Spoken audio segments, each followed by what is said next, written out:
JTBC가 뽑은 헤드라인은 김용현의 14차례 진술이 확인되었으며 해제 의결 1시간 후 철수를 건의한 것으로 밝혀졌습니다. 질서 유지를 위한 계엄군이라는 주장이 계속되었고 계엄 30분 전 이 수사단 인사명령이 있었던 것으로 나타났습니다.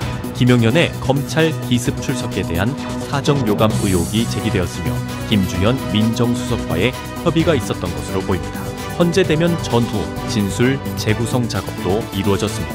곽종근 사령관은 유튜브 출연 전 대통령이 비화폰으로 연락을 시도했으나 불발되었고 이후 비화폰이 수거되었습니다.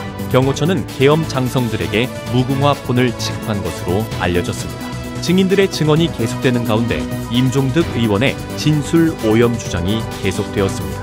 막판까지 부정선거, 친중 세력 음모론이 제기되었으며 중국이 헌재를 조종한다는 음모론의 실체에 대한 내용을 다루었습니다.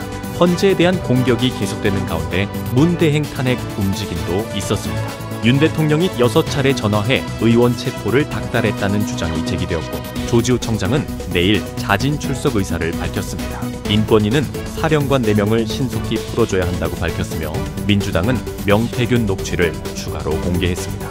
대통령 부부를 포함한 통화 녹음이 50가회가 존재하는 것으로 알려졌고 김 여사 금일봉 자녀 학원비로 썼다는 명태균의 증언도 있었습니다.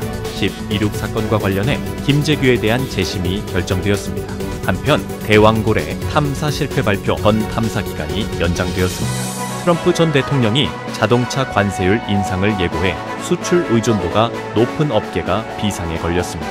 돌비뉴스의 토론회가 대박을 쳤다는 소식과 함께 골라도 하필이라는 평가도 있었습니다. 의대 개강이 코앞으로 다가왔지만 강의실은 여전히 공사 중인 것으로 나타났습니다. 정부는 내년 증원을 대학 차율로 결정하기로 했습니다. 마지막으로 미분양이 쌓이자 자동차를 쏩니다라는 파격적인 판촉이 등장했고 설악산 풍력 발전기에는 160억을 투자했음에도 바람 잘 날이 없다는 평가가 나오고 있습니다.